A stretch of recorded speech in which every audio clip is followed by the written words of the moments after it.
பச்சுவான் கிராமம் நகரத்தை விட்டு ரொம்ப தூரத்துல இருக்கிறதுனால ரொம்பவே பின்னோக்கி இருக்கு. இந்த இடத்துல வாழ்க்கைய வாழ்றதுக்கான வசதிகள் ரொம்பவே குறைவா இருக்கு. கிராமத்துக்கு பக்கத்துல ரொம்ப தூரம் வரைக்கும் ரோடுகள் கிடையாது. அவ்வளவு ஏன் கிராமத்துல குழந்தைங்க படிக்கிறதுக்கு நல்ல பள்ளிக்கூடங்கள் கூட கிடையாது. அந்த காரணத்தினால இந்த கிராமத்து பசங்க எல்லாம் படிக்கிறதுக்காக ரொம்ப தூரம் போக வேண்டியது இருக்கு. ரகு தம்பி, சீக்கிரமா ரெடி ஆயிடு. அப்படி இல்லைன்னா நாம இன்னைக்கும் ஸ்கூலுக்கு லேட்டா தான் போவோம். என்னை இன்னும் கொஞ்ச நேரம் தூங்க விட அக்கா. எனக்கு ரொம்ப தூக்கமா வருது. மாட்டேன், சீக்கிரமா எழுந்துரு. அப்புறம் ஸ்கூல் போறதுக்கு ரெடி ஆகு. ஆனா அக்கா, என்னோட ஃப்ரெண்ட்ஸ் ஷாமுவும் பிங்குவும் எல்லாரும் 8 மணிக்கு தான் முழிப்பாங்க. ஆனா நீங்க என்ன 5 மணிக்கே எழுப்பி விட்டுடுறீங்க. அடே முட்டாள், அவங்க ஸ்கூல் பக்கத்திலேயே இருக்கு. அதனாலதான் அவங்க லேட்டா எழுந்துக்கிறாங்க. ஆனா நாம ஸ்கூலுக்கு போய் சேர்றதுக்கு 2 மணி நேரம் ஆயிடுதுல்ல. அதனால நாம சீக்கிரம் எழுந்து தானே ஆகணும். ஒருவேளை நம்ம கிராமத்திலயும் பள்ளிக்கூடம் இருந்திருந்தா நாம இவ்வளவு தூரம்லாம் போக வேண்டிய அவசியமே இருந்திருக்காது. இந்த அவனெல்லாம் விட்டு தொலை. அப்புறம் சீக்கிரமா பள்ளிக்கூடத்துக்கு ரெடி ஆகு. ரகு எழுந்திருச்சான். அப்புறம் அவன் ஸ்கூல் போறதுக்கு ரெடி ஆனான். கொஞ்ச நேரத்துல அவன் ஸ்கூல் யூனிஃபார்மை போட்டுக்கிட்டு அப்புறம் பேகை மாட்டிக்கிட்டு ரெடி ஆயிட்டான். அப்புறம் அக்காவும் தம்பியும் 2 பேரும் டிஃபன் சாப்பிட்றதுக்காக வந்து உட்காந்தாங்க. இந்தாங்க, நீங்க 2 பேரும் சாப்பிட்றதுக்கு ஆலு பரோட்டா நல்ல சூடா இருக்கு. அம்மா ஜோதிக்கும் ரகுக்கும் தட்ல ஆலு பரோட்டா அப்புறம் சட்னி கொடுத்தாங்க. அவங்க 2 பேரும் ரொம்ப ஆனந்தமா சாப்பிட ஆரம்பிச்சாங்க. அம்மா, பரோட்டா ரொம்ப டேஸ்டியா இருக்குமா. இன்னைக்கு எனக்கு 3 பரோட்டா வச்சிருங்க அம்மா. பகல்ல எனக்கு ரொம்ப பசிக்குது. சரிப்பா, முதல்ல இத சாப்பிட்டு முடிங்க. ஜோதியும் ரகுவும் பிரேக்ஃபாஸ்ட் சாப்பிட்டுட்டு இருக்காங்க. அப்புறம் அம்மா அவங்க 2 பேருக்கும் டிஃபன் பாக்ஸ்ல பரோட்டா எடுத்து வச்சாங்க. டிஃபனை சாப்பிட்டு முடிச்சதும் 2 பேரும் அவங்கவுங்க டிஃபன் பாக்ஸை அவங்க பேக்ல வச்சுக்கிட்டு ஸ்கூலுக்கு புறப்பட்டு போனாங்க.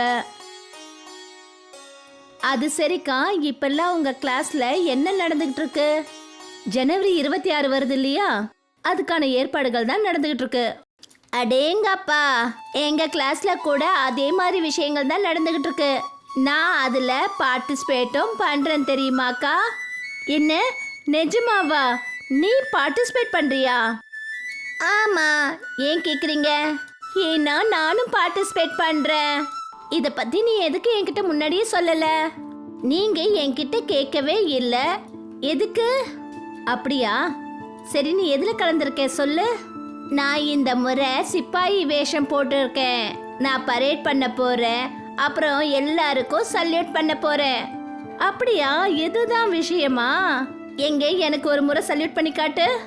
ரகு ஜோதிக்கு சல்யூட் பண்ணான். ஆனா அவன் சரியான முறையில சல்யூட் பண்ண முடியல. பாரு, நீ தப்பான முறையில சல்யூட் பண்ற. அதுக்காக தான் எதுக்காக முன்னாடியே சொல்லலன்னு கேட்டேன். இங்க பாரு, சல்யூட் இப்படித்தான் பண்ணணும்.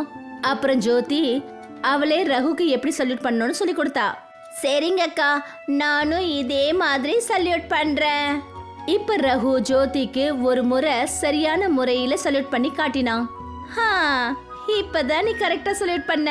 இனிமே எப்பவும் இதே மாதிரி சல்யூட் பண்ண. எனக்கு தெரியும் நீ ஏதாவது ஒரு தப்ப கண்டிப்பா பண்ணுவேன்னு. டீச்சர் உனக்கு கத்து கொடுக்கும் போது உன்னோட கவனம் எல்லாம் எங்க இருக்கு? இப்படி ரொம்பலாம் திட்டாதக்கா. அதான் நான் சரியா பண்றேன்ல. ரகுவும் ஜோதியும் 2 பேரும் பேசிக்கிட்டே அப்படியே ஸ்கூலுக்கு வந்து சேர்ந்தாங்க. ஏன்னா இப்ப ஜனவரி 26க்கு ஒரே ஒரு நாள் தான் பாக்கி இருக்கு. அதனால ஸ்கூல்ல ரொம்ப ஆரவாரமா ஜனவரி 26க்கான ஏற்பாடுகள் நடந்துட்டு இருந்தது.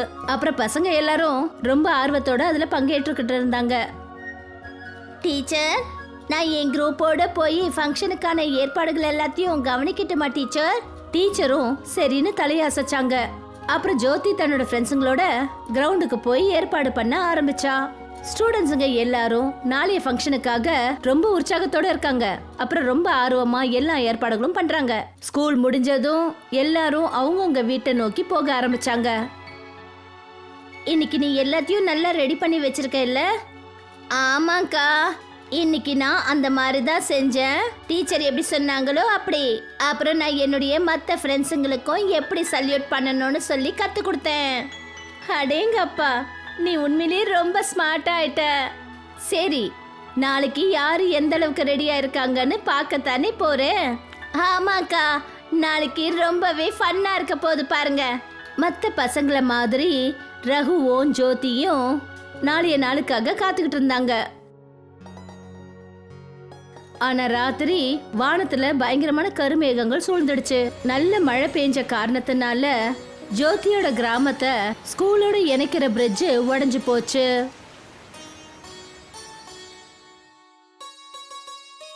மறுநாள் காலையில ரகுவும் ஜோதியும் ஸ்கூலுக்கு போற சமயத்துல போய் பார்த்தாங்க. அப்போ அவங்க ரொம்பவே சோகமாயிட்டாங்க. என்னக்கா இப்படி ஆயிடுச்சு? இப்ப நாம எப்படிக்கா ஸ்கூலுக்கு போகிறது? இது எல்லாத்துக்கும் காரணம் மழை தான். ரகு, நான் ஃபங்க்ஷனுக்காக நிறைய ரெடி பண்ணி வச்சிருந்தேன். அப்புறம் நான் என் குரூப்புக்கு லீடர் வேற. அப்படி நான் மட்டும் போகலன்னா எல்லாரும் என்னை பார்த்து என்ன சொல்லுவாங்க? இப்படி சொல்லிக்கிட்டே ஜோதி அழ ஆரம்பிச்சா. அப்புறம் ரகு அவளை அமைதிப்படுத்துறதுக்கு முயற்சி பண்ணான். அழாதீங்கக்கா, இதுல உங்க மேல என்ன தப்பு இருக்கு? இப்படி பிரிட்ஜே உடைஞ்சு போச்சுன்னா நம்மளால ஸ்கூலுக்கு எப்படி போக முடியும்? அப்புறம் இந்த காரணத்துக்காக டீச்சர் கூட நம்மள திட்ட மாட்டாங்க. இப்ப ரகுவும் ஜோதியும் ரொம்ப சோகமான முகத்தோட திரும்பி வீட்டுக்கு போனாங்க. அங்க போற வழியில பரம்வீர் சித்தப்பா அவங்கள பார்த்தாரு. அவங்களோட இந்த சோகமான முகத்தை பார்த்துட்டு இதுக்கான காரணம் என்னன்னு கேட்டாரு. என்னாச்சு பசங்களா, நீங்கள் 2 பேரும் ஏன் இவ்வளோ கவலையாக இருக்கீங்க? இன்னைக்கு ஜனவரி 26 ஆச்சே. இன்னைக்கு நீங்கள் ரொம்பவே சந்தோஷமாக இருக்கணும். சித்தப்பா, நாங்க ஸ்கூலுக்கு போய்கிட்டு இருந்தோம். ஆனா பிரிட்ஜ் உடைஞ்சு போச்சு. அதனால இன்னைக்கு நடக்க போற ஸ்கூல் ஃபங்க்ஷன்ல எங்களால கலந்துக்க முடியாது. அப்படியா? அப்படின்னா இதுதான் விஷயமா? ஆமாங்க சித்தப்பா, அது மட்டும் இல்லாம நாங்க 2 பேரும் ஸ்கூல்ல நடக்க போற ஃபங்க்ஷனுக்கு ரெடி பண்ணி வச்சிருந்தோம். நாங்க 2 பேரும் அங்க நடக்கிற ஃபங்க்ஷன்ல பார்ட்டிசிபேட் பண்றோம். அப்படின்னா ஏன் நம்ம ஃபங்க்ஷன் பண்ணக்கூடாது? கரம்வீர் சித்தப்பாவோட வாயில ஃபங்க்ஷன்ற பேரை கேட்டதுமே 2 பேரும் ரொம்ப ஆர்வத்தோட அவர்கிட்ட கேட்டாங்க. ஃபங்க்ஷனா? ஆனா எப்படி? ஸ்கூல் போறதுக்கு ஒரே ஒரு வழிதான் இருக்கு. இப்ப அந்த வழியிலயும் போக முடியாது. அட, ஸ்கூலுக்கு போக முடியலன்னா என்ன? இப்போ நம்ம கிராமத்திலேயே ஃபங்க்ஷன் நடத்திடலாம். அப்புறம் நம்மளோட கிராமத்து மைதானத்திலேயே கொடியை ஏற்றி வைக்கலாம். இது உண்மையிலேயே ரொம்ப நல்ல ஐடியா. ஆனா உங்களுக்கு இந்த ஐடியா எப்படி தோணுச்சு? நீங்கள் மறந்துட்டீங்கன்னு நினைக்கிறேன். நான் ஒரு சோல்ஜராக இருந்தேன். அப்புறம் நாங்கள் பார்டரில் ரொம்ப தூரத்தில் இருக்கும்போதெல்லாம் எங்களால் பரேடில் பார்ட்டிசிபேட் பண்ண முடியாது. அதனால நாங்கள் எல்லாரும் எங்களோட கேம்புக்கு பக்கத்துலேயே கொடியை ஏற்றி வைப்போம். அப்படியா? அப்படின்னா போன வருஷம் கூட நீங்க இந்த மாதிரி தான் செஞ்சீங்களா? ஆ, இப்போ நீ அதிகமாக கேள்விலாம் கேட்காத. அப்புறம் சீக்கிரமாக போய் கடையிலேருந்து ஒரு கொடியை வாங்கிக்கிட்டு வா, இல்லைனா எல்லாமே விற்று போயிடும். ரகுவும் ஜோதியும் கடைக்கு போனாங்க. அப்புறம் கடைக்காரர்கிட்ட மூவர்ண கொடி கேட்டாங்க. கடைக்கார அங்கிள், ஒரு பெரிய மூவர்ண கொடி கொடுங்க. இங்க பாருப்பா, இதுல உனக்கு என்ன வேணும் அதை பார்த்து எடுத்துக்கோ. ஆமா ஆமா, இந்த கொடி தான் வேணும். சரிப்பா, இந்தா. ரகு அவர்கிட்ட காசு கொடுத்தான். அப்புறம் கொடியை வாங்கிக்கிட்டு 2 பேரும் கரம்வீர் சித்தப்பா கிட்ட வந்தாங்க. சரி, இப்போ நம்ம கையில் கொடியும் வந்துடுச்சு. இப்போ நம்ம அடுத்த ஏற்பாடுகள் எல்லாம் செஞ்சாகணும். கரம்வீர் சித்தப்பா அந்த மூவர்ண கொடிய ஒரு கம்புல கட்டினாரு. ரகு அத கையில வாங்கிக்கிட்டு கோஷங்களை எழுப்பினான். ஜனவரி 26 குடியரசு தினம். வாழ்க வாழ்க, வாழ்க வாழ்க. எங்கள் மூவர்ண கொடி உயரத்தில் இருக்கட்டும். சரி, இப்போ நாம உடனே ஒரு மேடையை ரெடி பண்ணி ஆகணும். அங்கதான் உங்களால கிராமத்து ஜனங்களுக்கு உங்களோட ஃபங்க்ஷனை நடத்த முடியும். நாம ஏன் இந்த ஃபங்க்ஷனை கிராமத்துல இருக்கிற பெரிய கிரவுண்ட்ல பண்ணக்கூடாது? ஆமா, இது நல்லா இருக்கும். எப்படியோ அந்த கிரவுண்டு காலியா தான் இருக்கு. அந்த இடத்துல எல்லாரும் ஒன்னு கூடி இருக்கலாம். இப்ப ரகு, ஜோதி அப்புறம் கரம்வீர் 3 பேரும் கிராமத்துல இருக்கிற கிரவுண்டுக்கு போனாங்க. அங்க போய் அந்த இடத்த சுத்தம் பண்ற வேலையை பண்ணாங்க. அப்பதான் அந்த இடத்துக்கு நாத்து ஸ்வீட் கடைக்காரர் வந்தாரு. அட, நீங்க எல்லாரும் இங்க என்ன பண்ணிட்டு இருக்கீங்க? நாங்க இன்னைக்கு இந்த இடத்துல ஒரு ஃபங்க்ஷன் பண்ண போறோம். அதுல நாங்க கிராமத்து ஜனங்க எல்லாரையும் வர சொல்ல போறோம். நீங்களும் கண்டிப்பா வாங்க. யாரை கேட்டு நீங்க இந்த இடத்த செலக்ட் பண்ணீங்க? இந்த இடத்துல ஏதாவது பண்றதுக்கு முன்னாடி நீங்க கிராமத்து பஞ்சாயத்துல இருந்து பர்மிஷனை வாங்கணும்ல. பர்மிஷன் இல்லாம உங்களால எதுவும் இங்க பண்ண முடியாது. அது மட்டும் இல்லாம இன்னையில இருந்து இந்த இடத்துல நான் தான் கடை போட போறேன். ஆனா உங்க கடை தான் ஏற்கனவே மார்க்கெட்ல இருக்கே. அதனால் என்ன இப்போ? நான் இன்னொரு கடையை போட போகிறேன். ஏன்னா எனக்கு இன்னும் நிறைய வருமானம் வேணும்ல. அப்படின்னா நீங்க எங்க ஃபங்க்ஷன்லயே கடையை திறந்துருங்க. கிராமத்து ஜனங்க எங்க ஃபங்க்ஷனை பார்க்க வருவாங்க. அப்புறம் அவங்க உங்க ஸ்வீட் கடையில இருந்து ஸ்வீட்டும் வாங்கிப்பாங்க. அப்படியா? அப்படின்னா நான் என்ன பண்ணணும் பண்ணக்கூடாதுங்கிறத நீங்கள் தான் சொல்ல போகிறீங்களா? அப்புறம் நீங்கள் நடத்த போகிற ஃபங்க்ஷனுக்கு உள்ள நான் கடை திறக்கணும்னு எனக்கு ஆர்டர் போடுறீங்களா? அடேங்கப்பா. எங்களை மன்னிச்சிடுங்க அங்கிள், நாங்க அந்த அர்த்தத்துல சொல்லல. நாங்க இதத்தான் சொல்ல வந்தோம். நாம ஏன் இந்த கிரவுண்ட்ல ஒன்னா சேர்ந்து அவங்கவுங்க வேலையை பார்க்க கூடாது? அது மட்டும் இல்லாம இந்த கிரவுண்டும் ரொம்ப பெருசா இருக்கு. அதெல்லாம் முடியாது. நான் பஞ்சாயத்திலிருந்து ஆர்டர் வாங்கிட்டு இங்கே வந்திருக்கேன். உங்ககிட்ட ஆர்டர் எதுவும் இல்லை. அதனால் உங்களால் இந்த இடத்துல எதுவுமே பண்ண முடியாது. இப்போ இங்கேருந்து போங்க. நத்து சொன்னதை கேட்டுட்டு ரகுக்கும் ஜோதிக்கும் ரொம்ப கஷ்டமாயிடுச்சு. அப்பதான் கரம்வீர் சித்தப்பா அவங்களுக்கு ஒரு யோசனை சொன்னாங்க.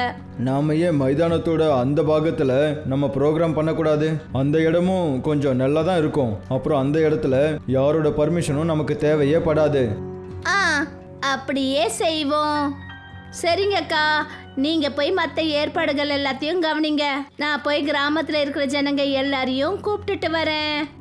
ரகு ஒவ்வொரு வீடா போய் ஒவ்வொருத்தரையும் ஃபங்க்ஷன்ல கலந்துக்க சொல்லி இன்வைட் பண்ணான்.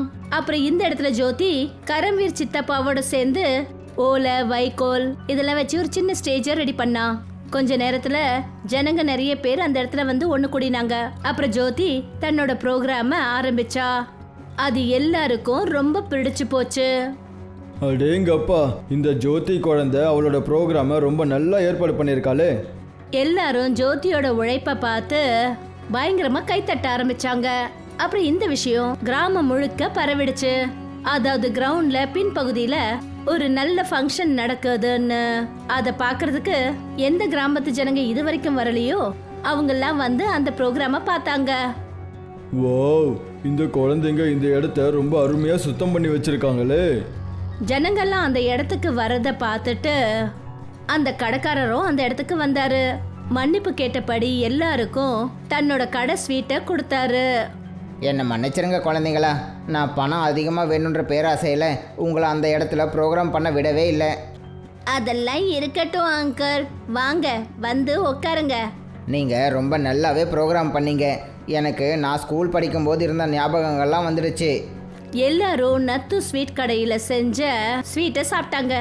ரகுவும் அவன் ஏற்பாடு செஞ்சிருந்த ஃபங்க்ஷனை எல்லாருக்கும் செஞ்சு காட்டினான்.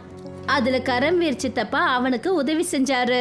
அப்புறம் இந்த ப்ரோக்ராமும் எல்லாருக்கும் ரொம்ப பிடிச்சு போச்சு. அப்புறம் எல்லாரும் ரொம்ப கோலாகலமா ஜனவரி 26 கொண்டாடினாங்க.